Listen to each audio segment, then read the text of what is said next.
오늘은 부부가 잘 살아가는 방법 10가지에 대해서 부부분들이나 가정생활 하시는 분들 또는 지금 또 연인관계에 있는 사람들 이런 분들도 도움이 되시기를 바랍니다.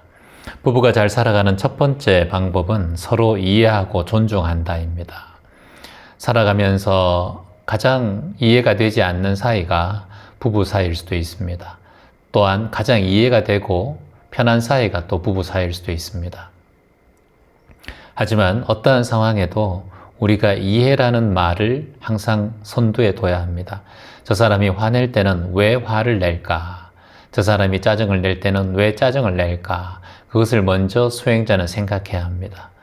그래서 가능하면 화내는 원인은 각각의 두 분의 보통 영향이 50% 있다고 보셔야 합니다. 그래서 저 사람은 내가 화내지 않았는데도 저렇게 화내네. 단 그것만 보지 마시고 오랫동안 서로 간의 인연관계가 연결되어 왔기 때문에 그 화가 만들어지고 싸움이 만들어지는 그런 원인이 됩니다. 그래서 이 사람이 왜 화를 내고 있는가? 그 당시에는 잘 안 됩니다. 보통 화가 날 때는 같이 나도 화가 나기 때문에 그래서 그 당시에는 좀 안 되더라도 잠시 한 5분이라도 지나서 화를 내고 난 다음에 1분이라도 지나서 이해를 한번 해보려고 하는 노력이 필요합니다. 그리고 또 상대방을 좀 존중하는 마음도 필요합니다. 저 사람이 화낼 수밖에 없는 이유는 무엇일까? 이해가 되면 존중이 되거든요. 그래서 이인존이란 말이 있습니다. 이해하고 인정하고 존중하는 것. 그래서 가장 먼저 이해가 되어야 인정할 수 있습니다. 인정이 되어야 존중할 수 있습니다. 그러니까 존중하려고 하는 마음이 생기려면 최소한의 그 사람이 어떤 화가 났을 때 그 화에 이해를 하려고 조금은 노력해보는 관계도가 필요합니다. 사랑하고 아끼고 한 지붕에서 한 이불에서 같이 잔 소중한 인연인데 내가 이해도 하지 못한다. 이것은 내가 지금까지 이 사람을 이해하려고 노력하지 않았기 때문입니다. 이해하는 게 굉장히 힘들어요. 한 사람을 이해하기까지는 내가 마음을 많이 내어야 합니다.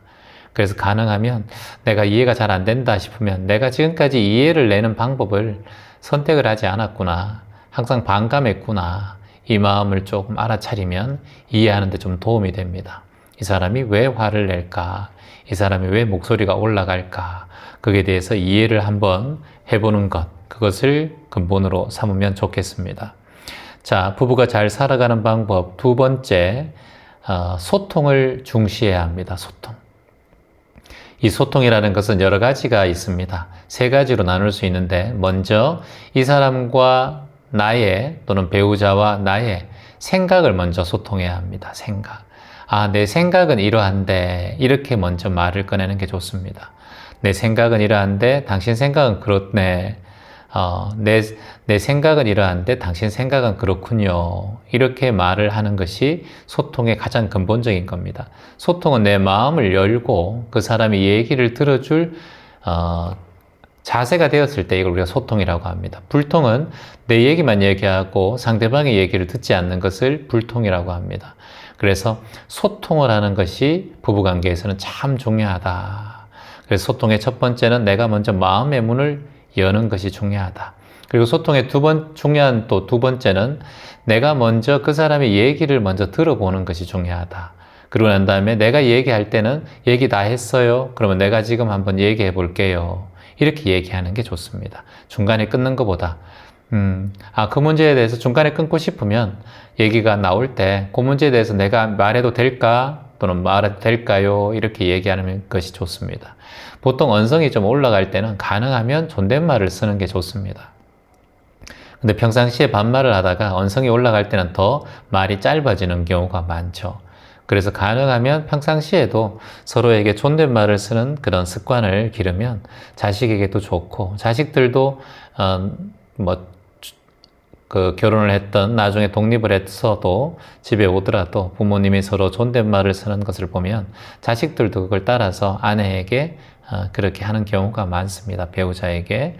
그러면 또 손자, 손녀도 그렇게 하는 경우가 많죠. 아무래도 말이 짧으면 가까운 마음이 들어서 무의식적으로 반말이 나오고 억한 말이 나오고 폭력적인 말, 이런 말들이 나옵니다. 그렇게 되면 서로 간에 마음이 불편하게 말이 한번 가슴에 박히면 굉장히 오랫동안 상처를 가져가거든요. 그래서 말 조심하는 거, 말로 소통하는 거, 생각을 소통하는 거 첫 번째, 그리고 말로 소통하는 거, 그리고 세 번째 행동으로 소통하는 거예요. 그래서 말로 생각을 이렇게 얘기하고 소통해 주는 게 중요하고, 두 번째는 너무 말을 안 하면 안 됩니다. 말을 어느 정도 해서 그 사람의 질문에 대답을 해주고, 그리고 내 질문에도 상대방이 대답을 해주는 게 중요합니다. 짧게라도 당신 생각은 어때요? 하면 그냥 말 안 하고 묵어나면은 또 서로 부해가 올라오고 힘듦이 됩니다. 첫 번째는 생각을 소통하라. 두 번째는 말로 소통하라. 그래서 세 번째는 행동을 소통하라. 이것은 뭐냐면 가능하면 어떤 표현을 했을 때도 어떤 사이가 안 좋은 상황이 있으면 내 차 한 잔 일단 따라올게. 물이라도 한 잔 따라오고 얘기하자. 이렇게 해서 뭔가 움직이는 게 참 좋습니다. 그래서 어디 걸으면서 얘기해 볼까? 이렇게 얘기하면서 잠시 행동을 소통하는 게 좋죠. 부부가 잘 살아가는 방법, 첫 번째는 서로를 이해하고 존중하는 것, 두 번째는 소통을 하라입니다. 소통에는 세 가지가 있다. 생각을 소통하고, 두 번째는 말로 소통하고, 세 번째는 행동으로 소통하라입니다. 자, 부부가 잘 살아가는 방법 10가지 중에서 세 번째는 보통 갈등이 일어날 때 이 갈등을 나쁘게 보지 말고 이걸 건강하게 보셔야 됩니다. 갈등을 건강하게 보라. 갈등이 안 일어나면 좋겠지만 인간이 살아가면서 내 마음도 하루하루 매일매일 바뀌고 왔다 갔다 하는데 서로 다른 부모 밑에서 자랐고 생활이 다른 사람들이 모였는데 어찌 갈등이 일어나지 않을 수가 있겠습니까? 그래서 갈등이 일어날 때는 이 갈등이 부부관계를 더 건강하게 한다라고 보셔야 됩니다. 너무 갈등이 없고 너무 사이가 좋은 것 사이는 사람이 한 사람이 이런 경우 망자가 되든가 영가가 되면 바로 따라서 죽는 경우도 있고 몸이 시름시름 아픈 경우도 있고 또한 너무 가까이 지내다 보면은 내 마음이 너무 또 평안하고 아무런 스트레스가 없을 때도 오히려 사람들이 치매가 올 수 있다라고 하니까 가벼운 싸움, 가벼운 갈등 같은 경우는 나에게 작은 에너지가 되는구나. 살아가는 활력소가 될 수 있습니다. 그래서 갈등을 너무 나쁘게 보지 말고 갈등이 일어날 때 그냥 이 갈등이 일어나는구나. 이건 또 내 하나의 건강하게 이걸 한번 잘 관리해보자. 이 갈등을 나쁘게만 보지 말자. 그리고 어떠한 부부도 갈등이 없는 부부는 없다라는 걸 꼭 기억해 주시면 됩니다. 그래서 나는 맨날 싸워. 그게 아니라 가끔 싸우는데 그 싸움의 기억이 너무 크기 때문에 맨날 싸운다는 마음이 느껴질 뿐이에요. 자, 그리고 부부가 잘 살아가는 방법 10가지 중에서 네 번째는 공동의 목표를 가지고 가치를 공유한다라는 거예요. 목표를 가지고 가치를 공유한다. 자, 이것은 참 중요하죠. 살아가면서 아이들이나 자식들, 부모들도 다 같이 공통된 거라고 할 수 있습니다. 아버지는 나중에 죽을 때 되면 어떻게 죽고 싶고, 어떻게 앞으로 노후 생활을 보내고 싶고, 이런 얘기를 자식들한테 하는 건 좋아요. 아내에게도 남편에게도 여보, 우리 앞으로 10년 동안 이렇게 살아보자. 이렇게 일하고. 앞으로 그때만, 10년 후에는, 퇴임하면은, 이렇게 5년을 한번 살아보고. 1년은 우리가 진짜 못 가본데 해외 쪽으로 한번 가보자. 돈 모아서 아껴놔서 자식 물려줄 것도 아니고, 오히려 우리들이 잘 쓰고 가자. 이런 계획들, 자식에 대한 요런 결혼 자금, 요 정도는 남겨놓고, 여보, 우리가 이렇게 모으면 이렇게 되겠지. 이런 목표와 가치를 서로 공유하면, 부부가 훨씬 더 돈독해집니다. 그래서 매 순간마다 내 삶이 그냥 개인적인 삶이 아니라 공통적인 가정의 목표가 있다. 이걸 알면 서로 간에 가치 있는 삶을 함께 살아갈 수 있습니다. 자, 부부가 잘 살아가는 방법 10번째 중에서 5번째, 10가지 중에서 5번째는 서로에게 지원과 안정을 제공한다라는 겁니다. 자, 남편과 아내가 서로 맞벌이면 제일 좋겠죠. 서로 돈을 조금씩 공유를 하고 필요한 것에서 좀 지원해주고 조금 더 안정적이게 할 수 있는데 남편만 벌고 또는 아내만 벌고 이런 경우도 없지 않아 있습니다. 그럴 때는 여러 가지 이제 서로 간에 트러블이 생길 수가 있죠.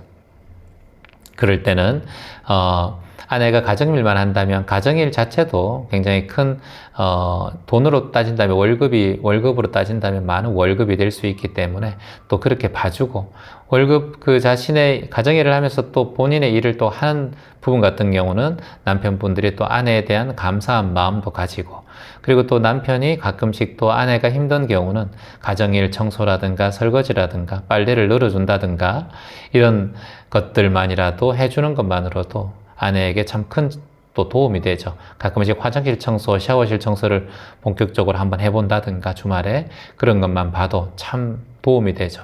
그래서 서로 간에 할 수 있는 지원, 이런 것들이 마음의 안정을 제공하는 그런 경우가 된다고 할 수 있습니다. 부부가 잘 살아가는 방법 10가지 중에서 6번째는 감사와 고마움을 표현해야 한다는 겁니다. 서로가 좀 서먹서먹하고 말이 점점 없어지는 게 중년의 부부들입니다. 살다 보면 나이가 들수록 말도 없어지고 서로에 대한 고마움도 사라집니다. 하지만 아플 때 보면 가족만큼 또는 배우자만큼 나를 또 돌봐주는 사람도 없습니다. 가장 걱정해주고 건강을 걱정해주는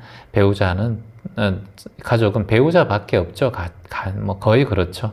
가까이 있는 사람이 그 사람의 아픔을 알 수 있고 그리고 돌볼 수 있습니다. 그럴 때는 여차 없이 그냥 감사하다고 고맙다고 표현해야 합니다.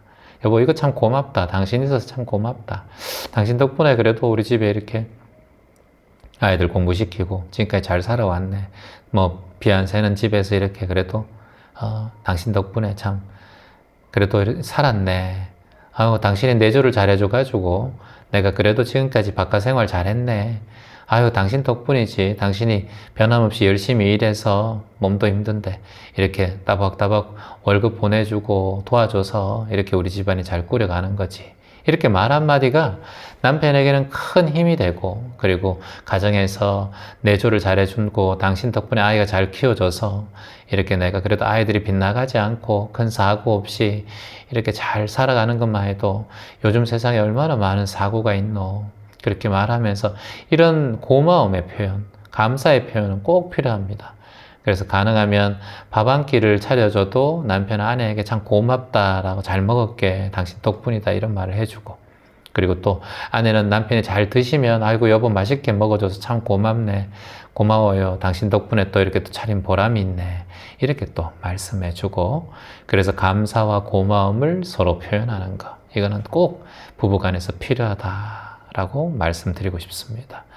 자, 부부가 잘 살아가는 방법 10가지 중에서 7번째는 유연성과 양보를 하라라는 거예요. 참 중요하죠. 유연성에도 이 세 가지가 있습니다. 생각의 유연성, 말의 유연성, 행동의 유연성이 있습니다. 그래서 우리가 어떤 유연성이라는 것은 내가 이 사람과 어떤 생각을 했을 때, 생각이 서로 간에 다릅니다. 남녀 간에 다르고 자식 간에 다르고 내 생각도 매일 아침 저녁으로 바뀌는 거니까, 그래서 바뀔 때 이걸 유연하게 좀 대처해 주셔야 됩니다. 내 생각도 바뀌면 이러다가 일 가기 싫어, 저거 하기 싫어, 뭐 배우고 싶다가도 좀 하다가 실증나면 그만하고 그러는데, 그럴 때는 내 마음에 나도 그런데 저 사람도 그렇게 될 수 있겠다, 나도 이런 실수하는데 저 사람도 실수할 수 있겠다, 이렇게 좀 유연하게 상대방을 바라봐주고 대처해주는 게 좋습니다. 그리고 어떤 일을 할 때 우리가 보통 바깥에 나가서는 사람들에게 잘해요. 남자들 같은 경우는. 근데 집에 와서 아내한테 못하는 경우가 있습니다. 그건 대부분 다 바깥에서는 양보를 잘하고 양반스럽게 또 살아갑니다. 근데 집에 와서는 또 그게 잘 안 돼요. 왜냐? 바깥에서는 그렇게 하면서 내 무의식이 좀 억압이 돼요. 남편도 배우자든 이 바깥에서 일하는 사람들은 자기가 그렇게 보여야 되고 잘해야 된다는 생각, 강박관념이 있기 때문에, 근데 그게 집에 오면 딱 풀리기 때문에 오히려 더 집에서는 그게 잘 안 되는 경우가 있습니다. 그래서 유연성이 필요하고 집에서도 똑같이 서로의 배우자에게 좀 양보해 주는 게 중요합니다. 그래서 양보해 주는 만큼 상대방은 그걸 당연하다고 생각하지 말고, 이렇게 양보해서 참 고마워요, 당신 덕분에 참 고맙습니다, 여기서는 여러 가지 양보가 있을 수 있습니다. 말을 할 때 당신 먼저 하세요, 내가 들어보고 내가 얘기할게요, 이런 건 양보예요. 당신 먼저 먹어요, 내가 요거 좀 준비할게요, 요거 양보입니다. 그리고 내가 좀 남자가 일찍 먹으면 내가 설거지 할게요. 천천히 먹어요. 이것도 양보라고 할 수 있습니다. 이렇게 유연하고 양보심을 보이는 건 이건 배우자에게 서로에게 참 많은 믿음과 신임을 주게 됩니다.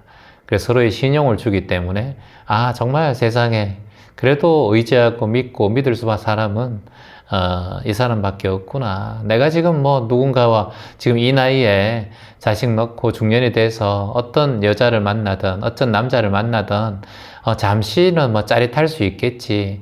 근데 이렇게 내가 나를 편하고 이런 나에게 평온한 이런 느낌의 사람이 있을까? 이걸 돌아본다면 확실히 지금 존재하는 내 옆에 있는 배우자가 더 좋을 수 있습니다. 그래서 어디 가도 다 똑같고요. 뭐 여자, 남자 다를 게 있습니까? 다 뭐 똑같은 구조고 똑같은 생각입니다. 사람이 생각이 그렇게 다르지가 않아요. 내 옆에 있으니까 그게 부정적으로 보이고 단점이 많이 보이는 거지, 상대방을 처음 만났을 때는 장점이 많이 보이죠. 그 사람의 모든 게 좋아 보이고, 하지만 살아보고 또는 친해보면 이제 본인의 그 사랑, 상대방의 업도 나오고 내 업도 나오게 됩니다. 그래서 항상 유연성과 양보를 좀 지키면서 서로 간을 존중해주는 마음을 가지면 좋을 것 같습니다. 자, 부부가 잘 살아가는 방법 10가지 중에서 8번째는 상대방의 성장과 변화를 인정하고 받아들인다입니다. 상대방이 어느 정도 중년이라도 이제 요즘 100세 시대 아닙니까? 뭐 70이 돼도 뭔가 배우려고 하면 그거 여보 배워봐. 당신 잘할 거야. 이런 얘기 해주는 게 좋습니다. 야, 늙어가 뭐 그런가 하노? 이런 얘기는 절대 금물이라고 할 수 있습니다. 상대방이 80이 되든 90이 되든 뭔가 성장하고 변화를 일으키려고 한다면 그것을 인정하고 존중해주고 받들어 주셔야 됩니다. 아니, 세상에 같이 함께 한 지붕에 몇십 년 살았는데 내가 하고 싶은 거 늙어서 나이 들어서 하고 싶은 거 그것까지 배우자의 눈치를 보고 산다면은 그거 얼마나 이게 힘든 삶입니까? 하다가 포기하더라도 당신은 맨날 이렇게 하다가 포기한다 그런 얘기보다 좋은 경험했다. 물론 뭐 그게 뭐 수백만 원이 들고 큰 비용이 드는 것들은 이제 가정적으로 힘들 수가 있겠지만 경제적으로 큰 비용이 들지 않고 뭔가 배우려고 하고 조금이나마 변화를 주려고 하면 배우자에게 서로의 성장과 변화에 인정하고 존중해주고 받아들여주는 것이 부부 생활에는 참 든든한 친구가 한 명 있는 것처럼 힘이 됩니다. 자, 부부가 잘 살아가는 방법 10가지 중에서 9번째는 서로를 위한 시간과 공간을 존중해 준다입니다. 이게 자기만의 취미가 있거든요. 수행하는 사람은 수행이 취미일 수 있고, 음악 듣는 사람은 음악이 취미일 수 있고, 뛰는 사람은 뛰는 시간을 꼭 챙겨야 되고, 운동하는 사람은 아침에 그 운동하는 사람 시간은 꼭 그 배우자가 인정해 줘야 합니다. 그래서 서로를 위한 시간, 그리고 너무 붙어 있는 것보다 각자의 시간을 할애해서 하다가 공간에서 만나는 거 중요합니다. 한 집에 있어도 이게 꼭 필요하죠. 나는 이거 하는 시간에는 좀 존중해 줬으면 좋겠다. 이럴 때는 대화가 필요합니다. 그냥 나는 무조건 할 거야 이게 아니라, 이게 배우자에게는 서로 간에 배려하는, 나는 이 시간에 이렇게 해야 되는데 당신 식사 시간을 이렇게 느리면 어떻겠어? 당신 운동 시간을 이렇게 하면 어떨까? 내가 요때는 거실을 이렇게 사용하면 어떨까? 내가 요때는 휴대폰을 켜놓고 뭘 하는데 요걸 봐야 되는데 요때는 어떨까? 요런 교육을 받아야 되는데 요 시간에는 좀 내가 깜빵해서 집중하는 시간을 좀 가지면 어떨까?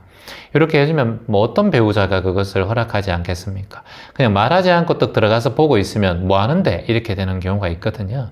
그래서 이게 대화의 단절입니다. 그래서 가능하면 내가 뭔가를 하든가 이런 시간에는 여보 좀 매일매일 하더라도 내 이거 좀 할게요. 이렇게 얘기해주고 해주는 게 상대방에 대한 예의라고 볼 수 있고, 내 좀 하겠습니다. 이렇게 해주는 게 좋습니다. 그러면 상대방인 배우자는 그 사람의 시간을 존중해주는 것도 필요합니다. 내 시간이 귀하듯이 상대방의 시간과 공간도 매우 귀하다는 것을 우리가 꼭 깨달았으면 좋겠습니다. 자, 부부가 잘 살아가는 방법 10가지 중에서 마지막으로 한 가지는, 마지막 10번째는 사랑과 관심을 지속적으로 나눈다입니다. 자, 물론 나이가 들면 들수록 사랑이라는 감정보다는 정에 많이 그냥 정 때문에 살고 의리 때문에 산다는 말을 많이 합니다. 하지만 돌이켜보면은 정말 상대방이 아프고 사라지고 존재하지 않는다면 그때는 정말 많은 눈물을 흘리고 가장 힘들어하는 사람이 배우자입니다. 배우자의 그 역할이 사실은 떠나고 나면 얼마나 큰지 그제서야 알 수 있습니다. 근데 우리 인간은 어리석기 때문에 그게 지금 옆에 있기 때문에 영원할 거라고 생각하고 착각하고 살아가기 때문에 귀한지 잘 모릅니다. 그래서 그건 배우자뿐만 아니라 사랑하는 사람도 그렇고 자녀도 그렇고 부모도 똑같습니다. 그래서 가능하면 사랑을 좀 표현하고, 사랑의 표현이 관심이에요, 관심. 근데 이 관심이 집착이 되면 안 되겠죠? 최대한 내가 관심을 보이되 이 사람이 이 관심을 통해서 불편한가, 불편하지 않은가, 이걸 물어보는 게 좋습니다. 여보, 내가 이렇게 당신한테 관심 가지는 거 좀 불편해요? 아, 그러면 내가 좀 조심할게요. 이렇게 물어보고 이렇게 서로 대화를 해보는 게 좋습니다. 근데 자꾸 이게 관심이 커지면 집착이 될 수 있으니까 상대방의 관심과 사랑은 상대방 대상자가 편해야 합니다. 그래야 이게 사랑과 관심이지, 상대방의 대상자가 불편하면 그거는 집착이라고 할 수 있습니다. 차라리 그건 무관심보다 더 힘든 거거든요. 그래서 상대방이 어떻게 했을 때 그날 물어보기 힘들면, 그날은 지나갔다면 문득 생각날 때, 아, 내가 어제 당신한테 그런 말을 했는데 내가 너무 좀 지나쳤나? 당신 어땠어요? 이렇게 물어보는 것도 좋습니다. 아, 이번에 뭐 여기 제주도에 왔지만 이번에 당신 제주도 갔을 때 어땠어요? 내가 그때 뭐 어떤 상황에서 내가 조금 짜증을 낸 것 같은데 당신은 기분 어땠어요? 이렇게 물어보면 이거 이제 먼저 마음의 문을 여는 거거든요. 그럴 때는 반대급부적인 좀 단점을 얘기하는 것보다는, 아유, 뭐, 서로 그런 일도 있을 수 있지. 아유, 물어봐줘서 고마워. 아, 그래, 내가 뭐 그런 마음에 좀 공한 것도 있었지만, 당신이 그렇게 물어봐주니까 좀 풀리네. 그래요. 뭐 그런 일도 있을 수 있습니다. 이게 이제 사랑과 관심이거든요. 그래서 말 한마디, 행동 하나, 뜻 하나, 생각 하나가 정말 부부가 나이가 들면 들수록 더욱더 끈끈한 정과 그리고 의리로 함께 이 생을 살아가는 가장 좋은 방법이 될 수 있다. 이 10가지를 잘 지키고 여러분 살아가시면 좋겠습니다. 같이 함께 따라해 보겠습니다. 서로를 이해하고 존중한다. 둘, 소통을 중요시한다. 셋, 갈등을 건강하게 생각한다. 넷, 공동의 목표와 가치를 공유한다. 공동의 목표와 가치를 공유한다. 다섯, 서로에게 지원과 안정을 제공한다. 서로에게 지원과 안전을 제공한다. 여섯 번째, 감사와 고마움을 표현한다. 감사와 고마움을 표현한다. 일곱 번째, 유연성과 양보한다. 유연성과 양보한다. 여덟 번째, 성장과 변화를 인정한다. 성장과 변화를 인정한다. 아홉 번째, 서로의 시간과 공간을 존중한다. 서로의 시간과 공간을 존중한다. 열, 사랑과 관심을 지속한다. 사랑과 관심을 지속한다. 이 마음으로 100년 회로 하시기 바랍니다. 고맙습니다.